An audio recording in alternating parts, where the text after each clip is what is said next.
Do you believe in the power of synchronicity, in those moments where everything lines up so beautifully it feels like magic?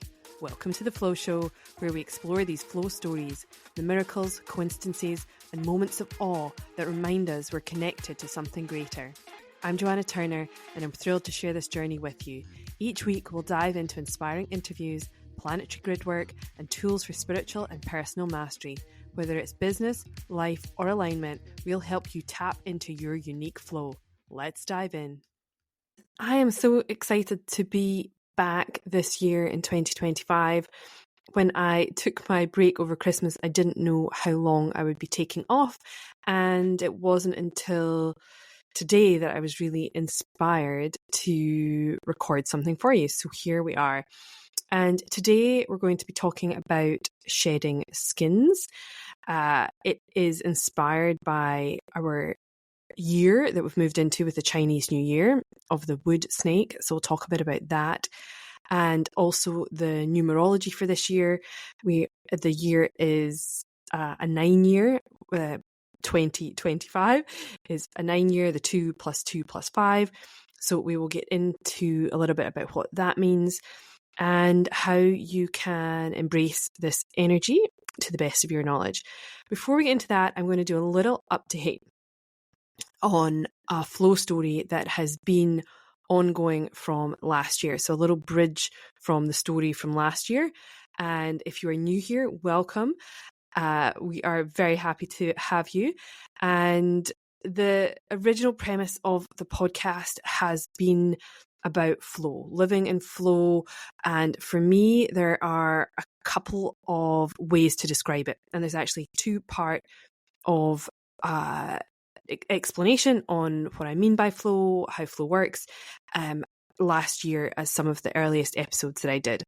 So flow is a couple of things. It can be that magical place of being completely tapped in, tuned in and turned on and sort of lost in time and space, either when you are creating something, in a conversation, lost in your work, doing a challenging sport that you just absolutely love. So people call that, you might know it as being in the zone.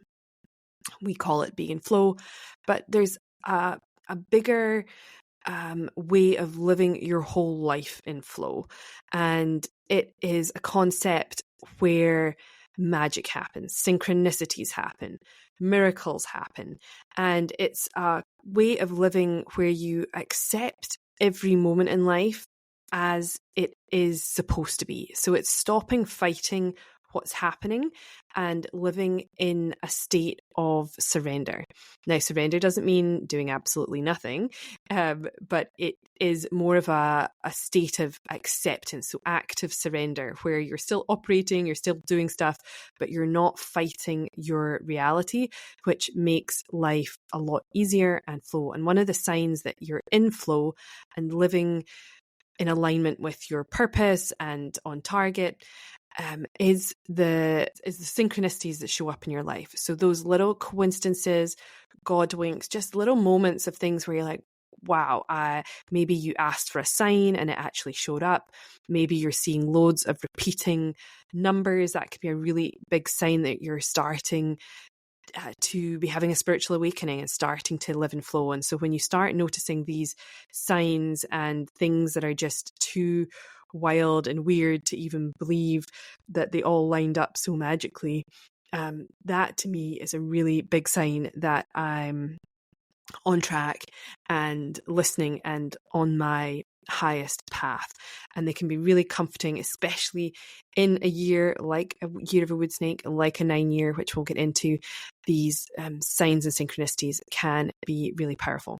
The other thing we talk a lot about on the show, or it seems to have evolved into, is talking a lot about planetary grid work. So for me, this has been, and there's a whole episode on that as well, quite far back, probably about number 6 or 7. I'll see if I can link it in the show notes. But it is the concept of feeling called to go somewhere, and there's a reason for you being in that place. So some of us, you might have just naturally felt called to visit somewhere, go somewhere, then something magical happens. Maybe nothing happens. That's also part of the journey. But there are maybe signs and things happen that feel really special in those places. So I have felt deeply called to certain locations. Often these locations are spiritual sites, churches, cathedrals, and they tend to be in areas where the veil between two worlds is thin, where there is a portal or a vortex of energy, and usually on a ley line. And the work that I'm usually called to do is some sort of healing work. I usually do that through the Akashic Records, and it's always a little bit different. I've talked about that again at length in past episodes. So quite often the guests that we've had on in the last season, the first season, also were doing planetary grid work, some of them very intentionally, and some of them without really maybe using those words or joining those dots. They were doing that very subconsciously. And for, I think, the most of my life, I was doing it without really realizing, maybe until about 10 years ago when I was like, hang on a second, there's more to this. And it's obviously become a lot clearer, a lot more intentional, and I know where I'm supposed to be. I get this hunch, I get a calling, maybe I get a series of very clear signs that I'm supposed to be somewhere. Sometimes it's on a certain day. Sometimes people invite me to be somewhere on a certain day. And I trust that I am supposed to be in those places at that time. I surrender and I go along quite faithfully on whatever mission I am called to next. So that has been a part of the journey as well. Also, I am a coach, healer. I read the Akashic Records and work with people to work through their stuff, whether that is just for personal and spiritual growth or for business growth. So I'm available to work with people. If you're interested and curious, you are more than welcome. And I'll tell you a little bit more about how you can work with me towards the end of this podcast. I've got a little special that has been created all about shedding skin. So we'll get into that and I will put all the details in the show notes. So some of the ways to get into flow, I believe, are through healing. So often we can't see our path, we can't tune in, our intuition is blocked. And when we're in that state, often we're not able to hear the nudges, we're not trusting the signs, and we may be living in fear. And so the way to start to live more in flow is to heal the past, heal the traumas, heal all of the fears, the limiting beliefs. And so that is why today's episode on shedding skins works in so well with the theme of flow and what we're all about. So so I'm going to just link a little story that I was had been going through at the end of last year into this year, and then we'll get into shedding skins. So last year I had been called to go and not literally called, but intuitively called to go and see the Stone of Destiny. And there is, again, a whole episode on that. And funnily enough, listening to the episode on that were the granddaughters of the stonemason that fixed the Stone of Destiny, which was magical. And I went to meet up with them, and I had taken a couple of stones with me that I had, a couple of quartz stones. So quartz is very key through all of this because it transmits the energy and stores information. And I had taken 2 quartz stones that I'd had with me when I visited the Stone of Destiny to go and connect with one of these granddaughters over the winter solstice back in December. So I was at her home, and we had a beautiful circle, beautiful hostess, and outside her home is this sundial that turns out to have been also created by her grandfather from stone as a stonemason. And we did a little meditation process with the sundial that her grandfather had created, who's connected to the Stone of Destiny, with the quartz from my travels that I'd also had with me at the Stone of Destiny. And a lot of my journey over the last year has been about helping the planet heal time. Some of it is, it's been a beautiful journey, and I'm not the only one that's on it. There are many of us that feel called to help the planet in different ways in that aspect of healing time. And the irony of being at a stone sundials obviously help tell time from the sun, with these rocks, with the granddaughters of the man who had fixed the Stone of Destiny. I was like, oh, this is so cool. And then one of them had an inkling that she was quite excited about a big house, and she'd had the opportunity to potentially run retreats there on this beautiful land. And we were just chatting about it, thinking it'd be a really cool thing, and the land was very special. And we were trying to see the land and all this kind of thing. And I wasn't able to go on the day I was supposed to because we'd had a huge storm here and there were lots and lots of trees down, and the roads were closed. So I didn't get to see the property, but I'd already seen it online, as you do. I'd already seen the property that was for sale, and I knew exactly what she was talking about.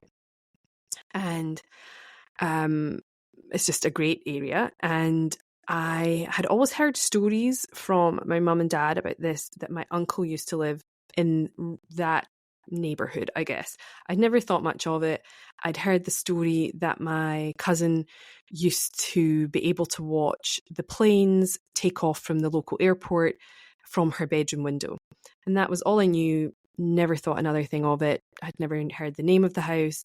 And I was with my father, and out of nowhere, on the day or the day after I was supposed to have visited this property, he actually, it comes up in a conversation again. I'd never mentioned it. I hadn't told them that I was viewing somewhere. I hadn't told them I would looked at anywhere. I had never mentioned it to them. And out of nowhere, my dad mentions the specific name of the house that my uncle had lived in. And it was the exact same house. And I was like, what? What? And I just was like, that is so spooky. What are the chances of this house that we feel there is some sort of energy with, and there's something special about the land and needing healing work, that my uncle had lived in that property about 50 years ago. So it's not a current thing, but a long time ago, my family lived there. And I was like, what are the chances of all the houses in that whole neighborhood? I didn't know which one it was for years and years. I was like, oh yeah, my parents would talk about it. I'd just be like, oh yeah, and never asked. We never went to see it. We never drove by it specifically. And then here it is popping up. I'd always seen it for sale, and then I was invited to go and view the land. So it was just so, I was like, of course, what are the chances? And his cousin, my uncle's cousin, had been part of the process of building the property where the sundial is as well. So there were just so many connections. And so when there's so many connections like that, that for me is flow. There is something there. There's something to be explored, to be looked into, and just so wild. So anyway, I love these kind of, it's like, what, just of all the things, of all the people that listen to this podcast, of all, like, those people specifically heard that episode, specifically reached out, the whole thing just blows my mind a little bit, and I love it. So who knows where this update will take us? Maybe it's complete, I don't know. But the random stories of where I am felt called to and led to, I keep trusting that there's something there, and there's some need for my energy to be there, or I am gaining some sort of energy and codes from that place. So it's really a give and take thing. Sometimes I'm very clear and I have this pretty mystical, wonderful experience. Sometimes it's more subtle. So, but as always with these stories, I love to hear from you. If you have a crazy flow story you want to share, something that is just like, wait, what? I would love to know. If you feel excited and called to go somewhere, whether just naturally or inspired by this podcast or somebody that I've interviewed on it, I would love to hear about your experience, what drew you to that place, what was magical about it. I would love to know that. This is a collaboration. It's a community thing. We are doing it together. We're all a little piece of the puzzle, and it's like we're trying to put this giant million piece puzzle together and figure out what the big picture looks like. So if you have any experiences you'd love to share with me, I would love to know. Maybe we can get you on the podcast, or maybe I can share your story on here. So I would love to hear what that looks like for you. Okay, so the year of the wood snake in Chinese astrology. I love the Chinese New Year. I've been into Feng Shui for a number of years. One of my best friends, Patricia, is a Feng Shui master and got me into it. She's the very first episode, or maybe the second episode of this podcast, if you'd like to hear a bit more from her and her wisdom. And so yeah, the change of the Chinese New Year can be very significant in terms of, and that you can really feel that shift in energy. January the 1st is not really the new year. It is what we've been told is our new year based on the Gregorian calendar. But for many, the true new year is the Chinese New Year. And for others, it is further on when we step into Aries, the first sign of the zodiac. So for others, it won't really feel like it's starting until March, April time. I think is it April this year? Anyway, I should check the date, but I haven't. Anyway, so for this new start, we're talking about the Chinese New Year. And obviously, we've called this episode Shedding Skins, and that is what a snake does, right? It outgrows its old skin and it wriggles out of it, and it leaves its skin behind. And I have often felt like I've been wriggling around inside of skin that doesn't fit. I've often felt like I don't fit in, or that I'm a bit sort of out of, I don't know, what's the word? Bit of black sheep. And so I know that kind of wriggly feeling of just wanting to get out of your old skin and shed something and move on. And so that energy for this year feels really, really perfect. So we want to be letting go of our outdated patterns, beliefs, and really stepping into a new version of ourselves. And this energy is perfect to help us with that. So sometimes I feel, like the energy since COVID, it felt so kind of slow and stuck, and it sort of sped up a little bit last year. But I feel like the energy is really, really shifting. I can actually feel like there's tangible change coming. I know we talk about that a lot. If you had listened to coaches and people like that, we're always like, oh, it's definitely coming. It's definitely shifting this time. But I really do feel it. I really do feel it. We have the capacity for a complete transformation. And that is what the snake is inviting us. So the symbolism of the snake is really about wisdom, intuition, rebirthing ourselves, and transformation. And it is an opportunity to reinvent ourselves. It is here. It is available to us. And it's just really exciting. And the wood element of the wood snake brings things like patience, strength, and growth. And so within these times of change and renewal, and if you're reinventing yourself, digging into that strength and patience is really going to pay off. So if you are ready for a reinvention, perhaps now is the time. Also, in numerology, the 9-year is the end of a cycle. It is closure. It is the ending, completion. And it is encouraging us to do the deep inner work. So, and again, so the energy of the snakes inviting it, and this 9. So really, it is the perfect time to do it. So if you have been hanging on and carrying new things for a long time, then you really are going to be invited you also might not get a choice in whether you complete the thing or not. Like, it might be sort of completed for you.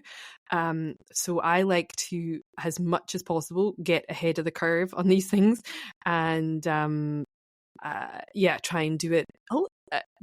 We can't control things, but if I can get a little bit ahead of the curve and shift into it, then it's not such a big shock. Or if I'm initiating the change, then I'm not forced to make a change. Do you know what I mean? So that's what I'm all about. I feel like it just allows the shifts sometimes to have a little bit more ease, and if we're choosing them, then we're a little bit more empowered in the process, rather than it being like a massive wake up call if we've not been sort of initiating that change already. So so obviously, if this is a 9-year, next year a new 9-year cycle will start in a 1 year next year in 2026. So those numbers add up to a 10, and then you add, if it's double digits, then you add the 1 and the 0 together, and it comes to a 1. So it is big new cycle, but we can obviously start the completion now and start, if things close, obviously another door opens. So it's exciting.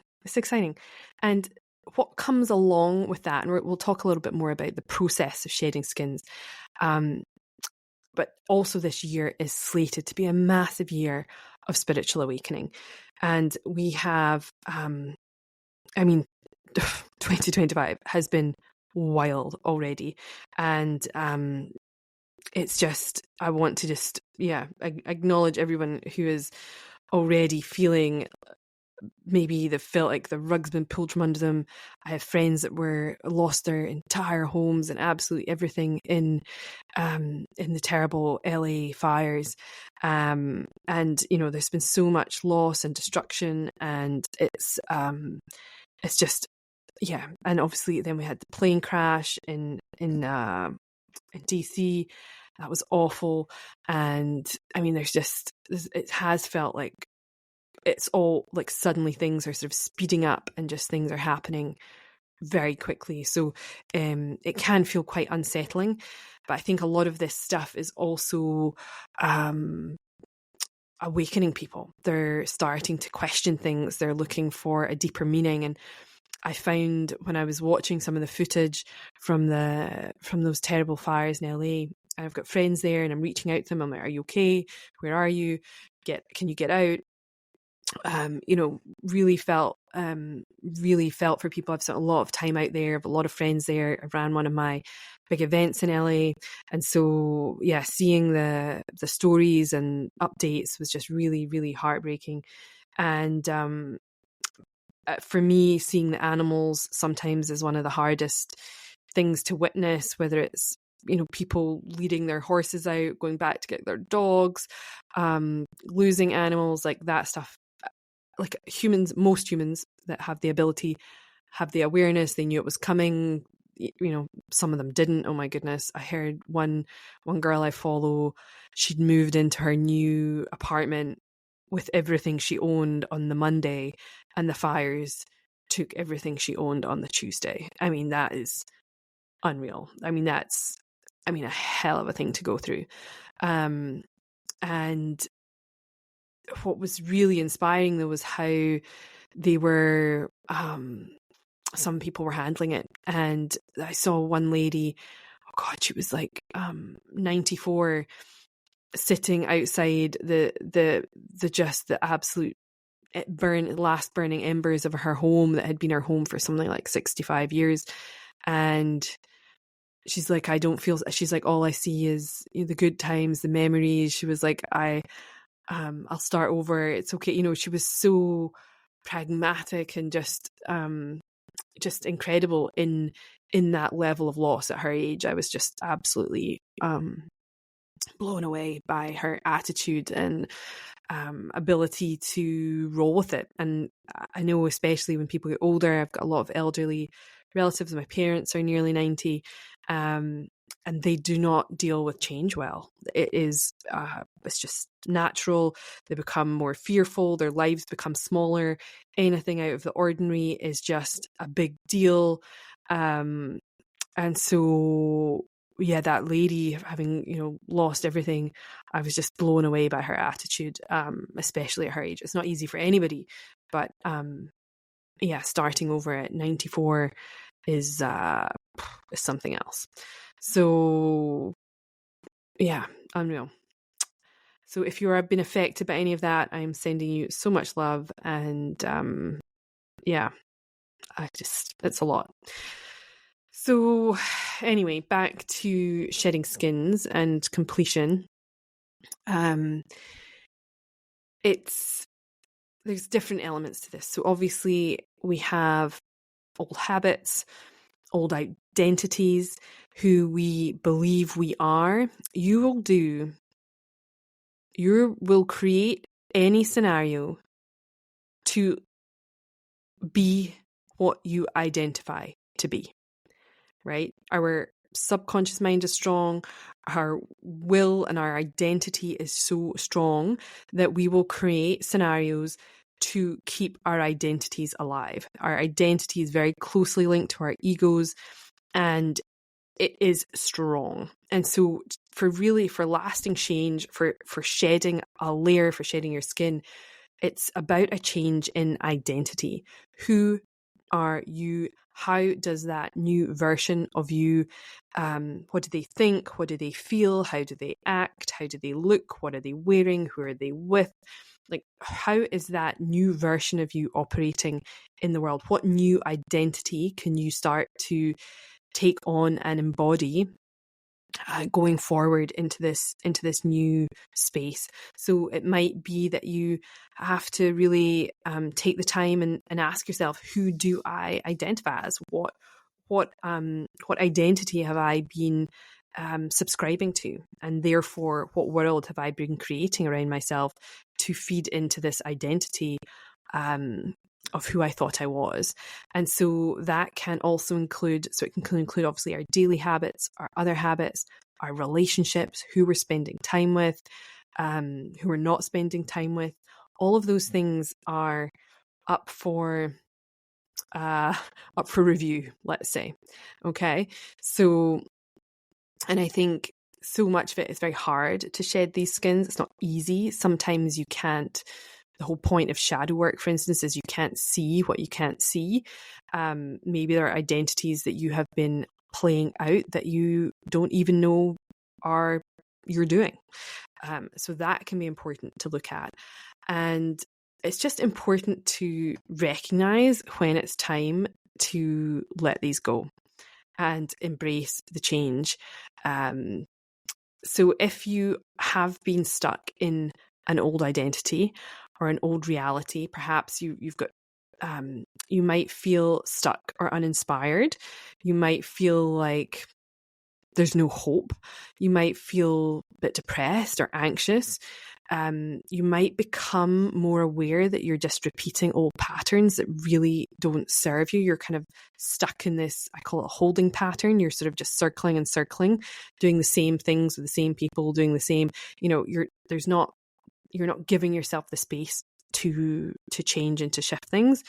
And deep down, you probably know that change is going to be necessary to move forward. Sometimes if you are stuck in a sort of a sticky place, you have to sort of have this moment and be like, if I change nothing, where am I going to end up in 5 years, in 10 years? Like, that can be quite a fright. It can be a very empowering way to look at things, and a little bit scary, but it can really help you facilitate change faster than you might have otherwise, and before you get to the point where things are unbearable and then you have to change it. So if you can take yourself and look forward. I remember I did this in a Tony Robbins, it's one of his in his what's it called? It's Unleash the Power Within, UPW. I did it, oh gosh, over over 10 years ago now. And it was one of my first ever sort of transformational big experiences. And he took us through a meditation to visit, if we don't change anything, who are we going to be in 10 years or 20 years? And the vision I saw was really not good. I saw myself alone in a hospital bed dying. Like that was pretty much my biggest fear. It was like, oh God, this sort of unlived life, unhealthy, uninspired, alone. I mean, it was not a great end to on the trajectory that I was on at that time. And it's things like, if I don't open my heart and heal whatever's holding me back from meeting somebody, if I don't change my career trajectory, if I don't get fit, if I don't take my health seriously and change my diet, if I don't do those things, that was the fate that might have met me in 20 years. So if you are take a moment and consider what that might look like for you if nothing changes, if you don't move, if you don't maybe it's moving house, moving countries, moving jobs, shifting some friendships. If you don't make some changes, are you willing to live with those consequences? Right? Maybe it's manageable now, but what's going to happen in 5, 10, 20 years? Right? So that can really help give you a bit of a reality check, I suppose, in terms of your direction and whether change is necessary. So, again, tuning into this, the wisdom of the snake. I feel like you know that it's time. You'll know if something's off. You know at some level you need change. Can you do it on your own? Very possibly.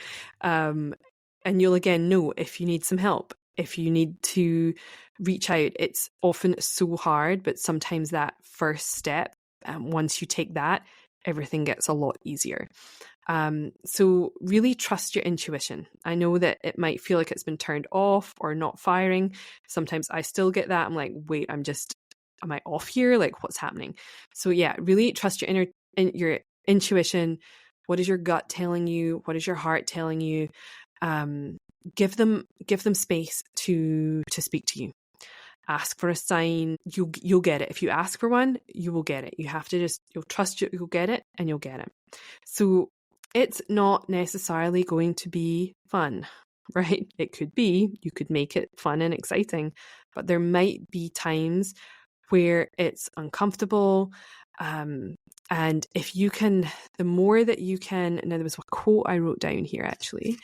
Now I can't remember where I heard this, but it was a beautiful saying. This is not, somebody else said this. It wasn't me originally, but I didn't write the name of it down. It just stayed in my head and I was like, oh my gosh, where did I hear that? But I wrote it down because it had stayed in my head. And the quote was, you can be uncomfortable and safe at the same time, right? So as much as your subconscious mind will do anything to keep your identity alive, it will also do almost anything to keep you safe. And change can register in your body, in your subconscious mind, as being unsafe. It's the unknown, right? So you can be uncomfortable and safe at the same time. So just because it doesn't feel good necessarily making the change doesn't mean you are unsafe. And so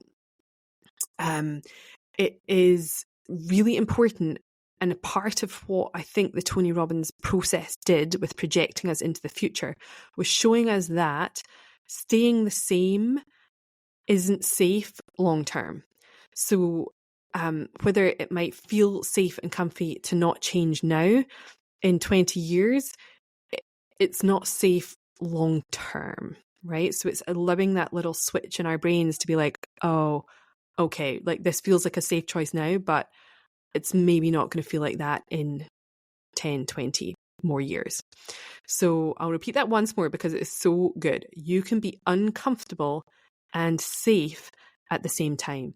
And so if you are in a process of change and shedding some skins, you can literally repeat to yourself. If you do ever feel anxious or like things are a little bit overwhelming, literally can you repeat to yourself, I am safe. I am safe. I am safe. I am safe. I am safe.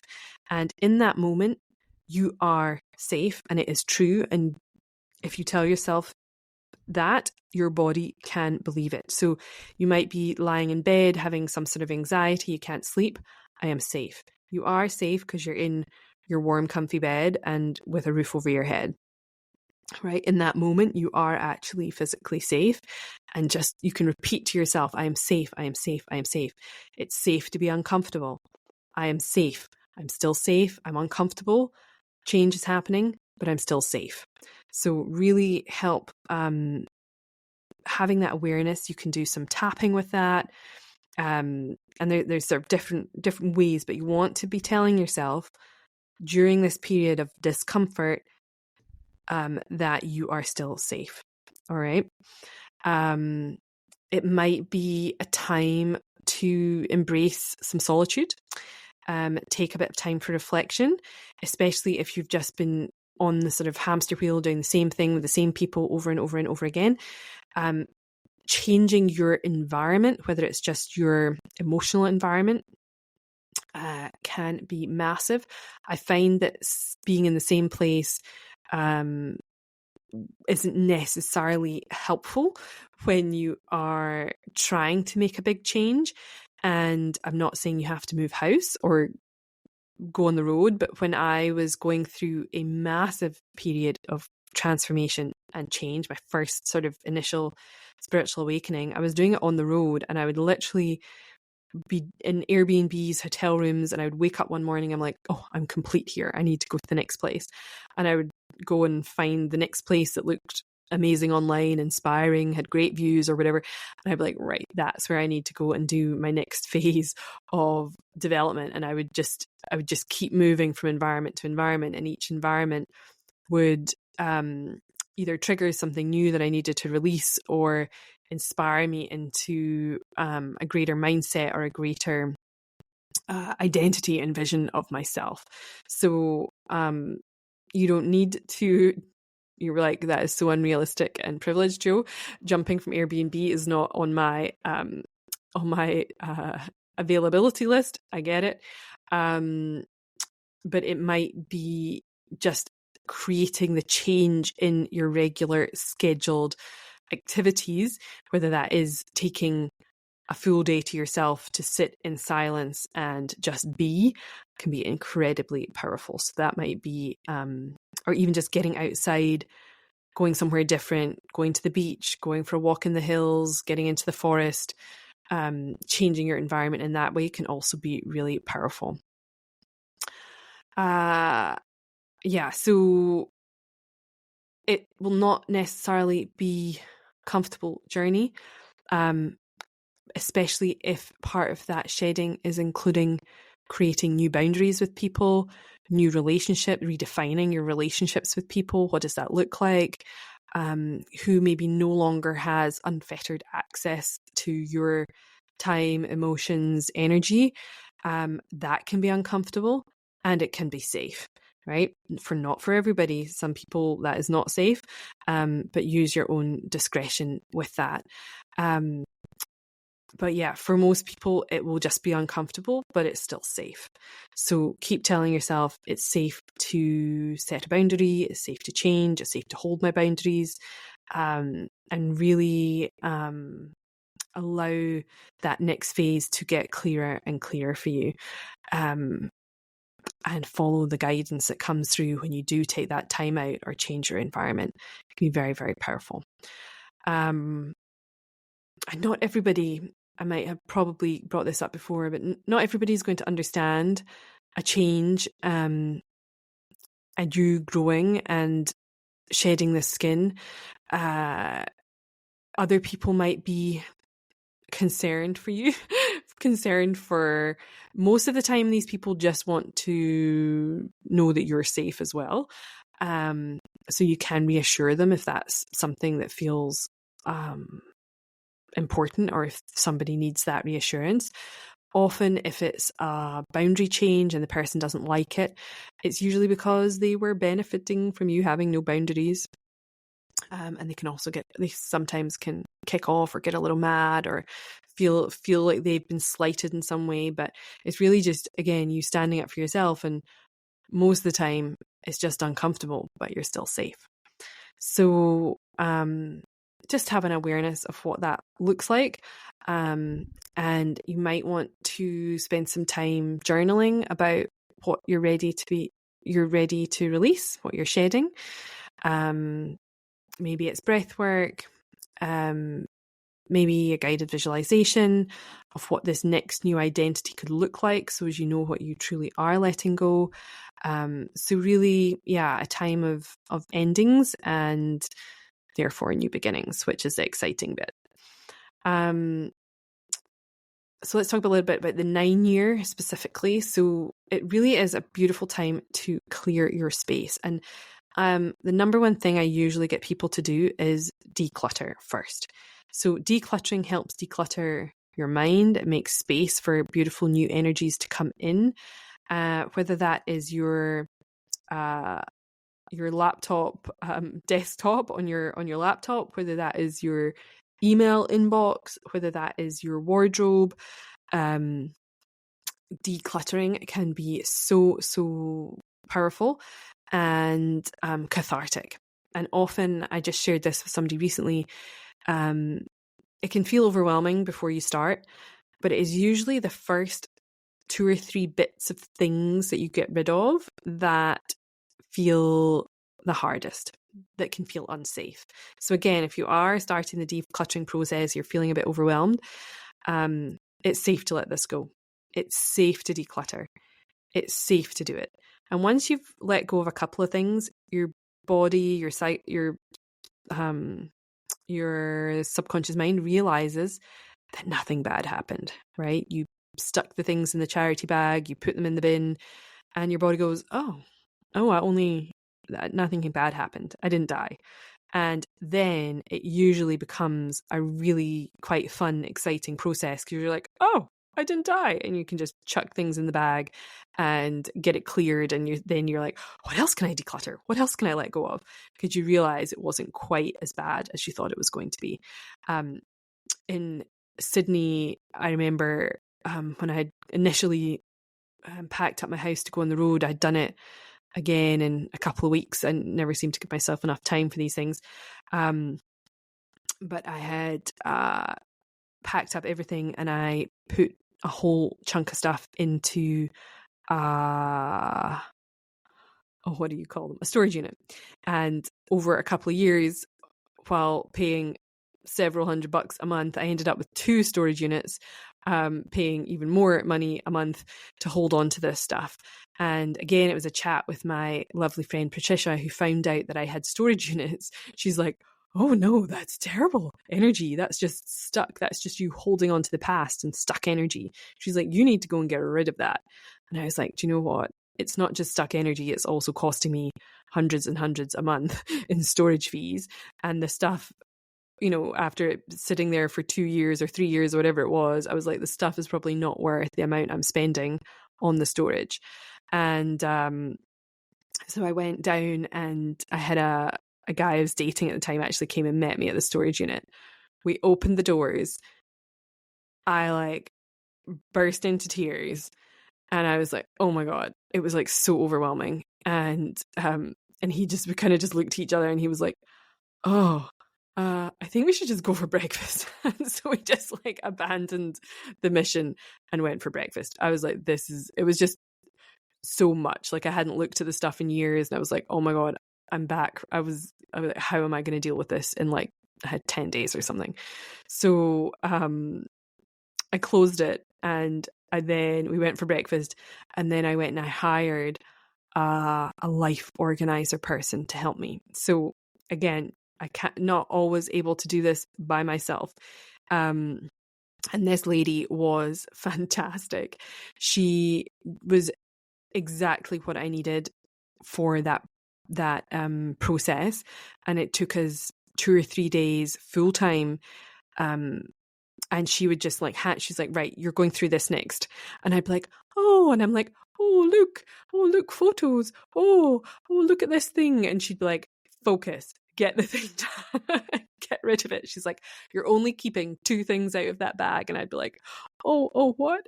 And then I'd want to go and do something else. She's like, no, that bag, do it now. And she was exactly what I needed. She just held that for me very fiercely.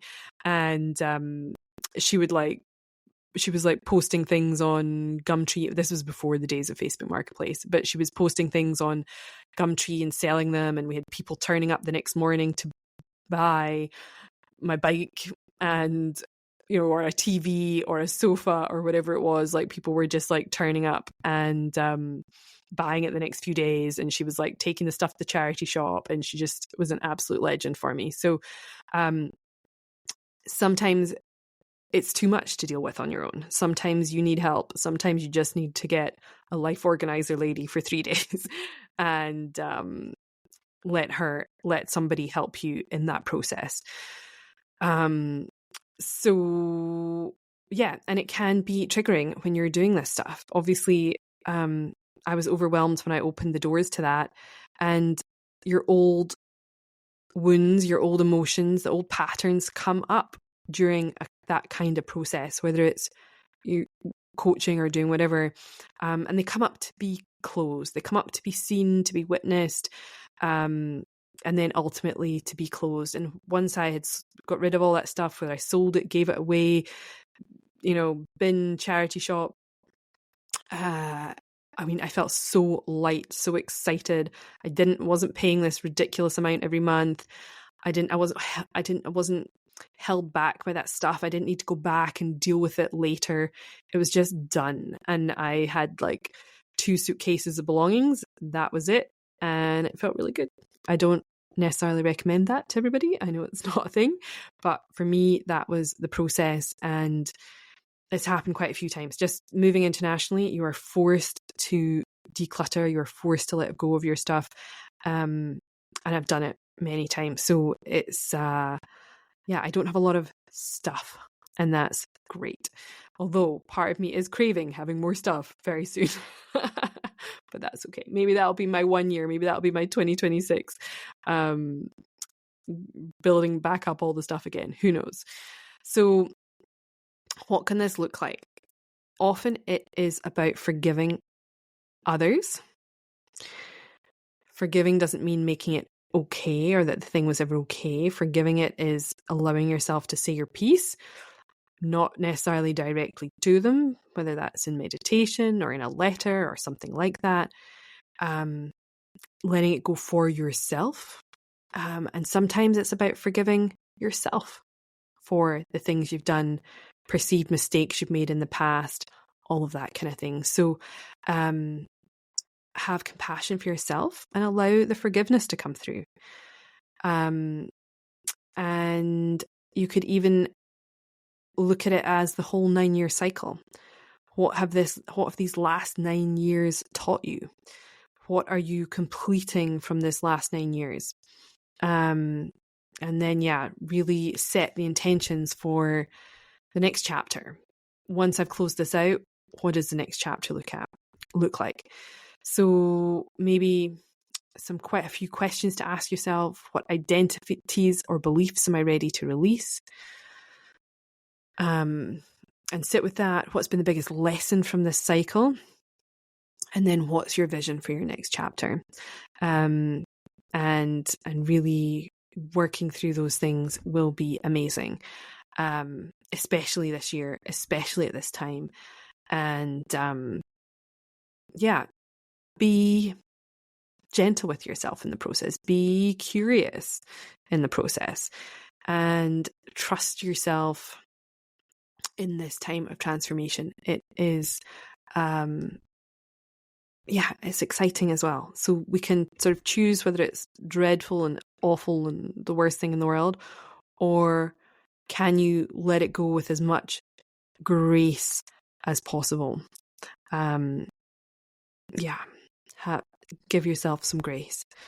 So with that, I did this morning have my little inspo moment in the park, was about the shedding skins and offering a little 3-part coaching special. So 3 60-minute coaching calls working with the Akashic Records to help you in this next evolution of change and transformation. So you might be feeling fabulous. We can always help more. But you might be feeling a little bit lost or a little bit unsure or not knowing knowing that maybe there is some stuff to shed, but you're maybe not sure where to start. That is one of the things that is so beautiful about the Akashic Records, is that they tell us where to start. They take us to the most important place. They take us to the place where if we just tug on that thread, all the other bits can unravel. And it is really powerful and quick process to get you the most transformation in the shortest amount of time. So if you are curious about that, I will pop some details in the show notes and you can just click the link and book in. Once you do that, on the thank you page, the link will pop up where you can book your timing for any sessions you want to have. So yeah, if you'd like to work through that, let me know. And welcome back to 2025. This is going to be a crazy year. There's going to be a lot going on. There'll be a lot of shifting. Things are going to be very different, I feel like, not just within ourselves, but globally. Obviously on the political front, there's a lot happening. We try not to get into that too much, but I do keep an eye on it. So lots and lots happening. And we shall see what the next thing is. But like I said, you just stay in trust as much as possible. Stay in surrender. The less you fight it, the better it will be. So if you have enjoyed this episode, if it's been helpful at all, I would love to hear that. I would love if you shared it, if you left a review. It all is massively helpful, especially because we've had this little break for a couple of months over the Christmas and New Year period. And I look forward to seeing you in the next episode. I'm actually thinking we might talk about the telepathy tapes. I don't know if you've heard that. I would highly recommend it. You could have a little listen before this next episode. I've got an interview recorded with the incredible Di Bamford. So I will have that up shortly for you. And we'll kick off this year and see what happens. And who knows? All right. Take care, and I'll see you in the next one. Bye.